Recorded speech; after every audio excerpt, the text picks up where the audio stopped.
Mga boss, kayo po ba mga bossing ko isa sa mga mananaya? Ako mga bossing ko, mananaya din ako. Mga bossing, may mga alaga rin ako numero. Pero syempre, hindi ako nataya kapag parang wala ako sa mood. Tumataya lang po ako mga bossing ko kapag nasa mood po ako. Ngayon po mga bossing ko, may tuturo po ako sa inyo. Ako po, madalas din ako nananalo, pero madalas 5 numero lamang. Pero pag pinagsama-sama nyo po yung 5 numero, minsan nasa 20, minsan 25, depende sa laki ng tatayaan. Minsan nasa 30, syempre, panalo ka na rin po dyan mga bossing sa halagang 20 pesos. Hindi po ako tumataya mga bossing ko ng maraming numero. Isang beses lamang, isa lamang ako tumataya. 20 pesos lamang po mga bossing. Ngayon po mga bossing ko, at talaga namang pag gusto ko lang, hindi ko pinupuwer sa inyong aking sarili at hindi ko rin ginagawang obligasyon. Pero pag pinagsama-sama nyo po yun, syempre, pampuhunan na rin po yun, di ba mga bossing? Ngayon pa mga bossing ko, etong aking share sa inyo ay isa sa mga paborito ko na pampaswerte, lalo-lalo na pagdating sa usapin ng pagtaya-taya. Ngayon pa mga bossing ko, simple lamang. Kayo pa mga bossing ko ay magwi-wish tuwing Tuesday or Friday or kaya kapag full moon. Pero mga bossing ko, kapag po halimbawa, wala ka sa mood sa mga ganyang araw at nagmamadali ka, hindi ka makakapag-focus sa mga pag-wish, huwag ka munang gagawa. Dapat yung nasa mood po kayo kapag po kayo ay gumawa ng mga ritual na kagaya po na aking sinishare po sa inyo. Ngayon po mga bossing ko, ang gagawin nyo lamang, kumuha po kayo ng dahon ng laurel. Sa dahon ng laurel na ito, dahil ang paborito ko ay 7. Yung 7 kasi panungwit po yan. Diba gumagawa tayo ng pangsungkit, yung gagawin tayo ng panungkit na ganyan. Parang 7 po siya, kalawit, para masungkit natin yung bunga. Ganon din po yung akin laging nilalagay dyan. Hindi na ako naglalagay ng ibang amount kasi parang feeling ko, napakaswerte ko sa numerong ito. Pero syempre mga bossing, ang bawat tao ay may iba-iba or kanya-kanya na alaga. Ito ang sa akin, 7 mga boss. At nagsimula rin ako sa Apple Pagyo 7. Ngayon pa mga bossing ko, kaya para sa akin, maswerte po ito. Ngayon pa mga bossing ko, mainam na gamitan natin ng 7 kung gusto po ninyo ha, pero subukan nyo lamang. Ngayon pa mga bossing ko, gawin po natin to na nakaharap ka sa liwanag ng sinag ng araw. Mga bandang alas 7 nyo po siya gagawin. Pagtapos magpo-focus ka sa mga pag-wish. Para tumalab po yan, kailangan mag-wish ka na magmumula sa puso. Yung talagang gustong-gusto mo at taimtim na panalangin, yung inyong gagawin. Mas mainam pa kapag marami kang mga pagsubok na pinagdadaanan or kaya feeling mo lagi kang talo, lagi kang malas or lubog ka sa pagkakautang, pwede nyo rin po siyang gawin.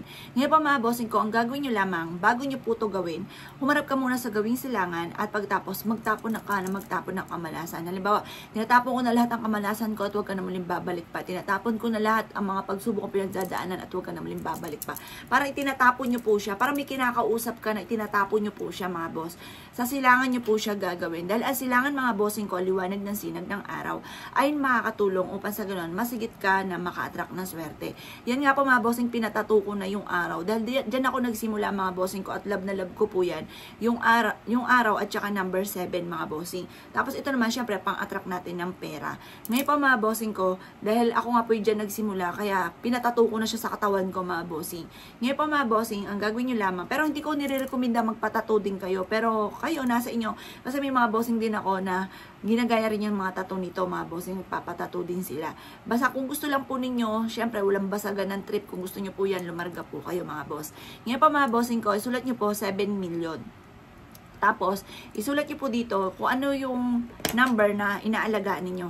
Halimbawa mga bossing, eto, magkaroon ako ng 7 million. Pero syempre, malay mo, maka-jackpot ka pati hindi lang 7 million ang tatamaan. Susulat ko dito ang favorite ko number, 7. Yan, sulat po natin. Tapos, favorite ko, 25. Kasi, ang 25, doon pinanganak si Papa Jesus. At ang numero 25 ay for happiness. Tapos, susulat ko rin po dito dahil malapit na mag 9 months yung anak ko. 9. Tapos, dahil August 9 ang birthday ko, kaya 9. Ngayon pa mga bossing ko, ang birthday ko ay sa darating na to ay 43 na ako. Kaya sulat ko ay 43. Tapos yung 2, 4, 4 na siya. 4 na. Ngayon, ang anak kong bunso ay 10 years old. Tapos, ang aking anak na panganay ay 20. Yun ay sinulat ko na lang. Yan. Ngayon pa mga bossing, nasa inyo kung anong gusto niyo pong tayaan. Pero ang sinulat ko po ay eto. 7, 25, 43, 9, at saka 20 at ayon 10 at saka 20. Yan po mga bossing. Ngayon pa mga bossing ko, Yan po mga bossing ko ang aking sinulat. Pero nasa inyo kung gusto nyo po ito mga bossing kong tayaan din. Basta mga bossing ko, i-wish po dito na mananalo na ako ng jackpot at kailanman hindi na ako mamumblema sa pera. Makakamit ko lahat ang aking mga pinapangarap at kailanman ay hindi na ako muling maghihirap pa. Mananalo na ako ng jackpot. Ngayong araw na ito ay simula na ng aking pagyaman. Ganon ang mga pag-wish, huwag kang gagamit na sana, direct to the point. Kasi basta gumamit ka ng sana, alanganin po yan kung matutupad yung inyong mga wini-wish. Kaya kailangan, nais ninyo na sure na, kaya ang i-wish po ninyo ay laging walang gamit na sana. Yung parang sigurado ka na makakamit nyo po ito. Para tumalab, para gumana ang ating law of attraction, huwag kang gagamit ng sana. Ngayon pa mga bossing ko, gawin nyo nga po ito sa umaga lang ng alas 7. Pagtapos nyo na mag-wish, ibilag nyo ito sa sinag ng araw hanggang alas 8. Tapos sa alas 8 ng umaga, kunin nyo na po ito. At pagkatapos, pwede nyo siya ilagay sa wallet, pwede nyo rin siyang isabit sa main door po ninyo. Kasi panawagan po ito, bawat pasok na sa inyong main door. Ito po ay parang ginigising-gising na parang mananalo na ako sa loto, ganun po mga bossing. Ngayon po mga bossing, pwede nyo rin siyang unanin, ilagay sa ilalim ng inyong unan at ang dulot nito ay napakaswerte. Kung never nyo pa itong hindi nagagawa, ito po mga bossing ko ay minumungkahi ko na gawin nyo po ito, mag-focus ka lang sa mga wini-wish po ninyo. At kung ano't ano man po yan mga bossing ko, ito kasi ang dahon ng laurel, pwede siya sa lubog sa pagkakautang, para manalo sa loto, makatulog ka na mahimbing, mag-goodbye problema ka na, makatra ka na swerte lalo na sa pera, magkaroon ka ng forever, makabenta ka ng malaking halagang pera, or kaya po araw-araw magkaroon ng malaking benta. Hindi na mag-away sa loob ng inyong tahanan, matigil na yung mga pag-aaway sa loob ng tahanan. Ganun po mga bossing. Ngayon po mga bossing, kung ikaw ay naniniwala at nais po itong gawin, huwag na po kayo magpatumpik-tumpik pa. Makakatulong po ito upang sa ganun makamit nyo kaagad kung ano man ang mga ninais ninyo, kung ano may mga pinapangarap ninyo. Makakatulong po ito mga bossing.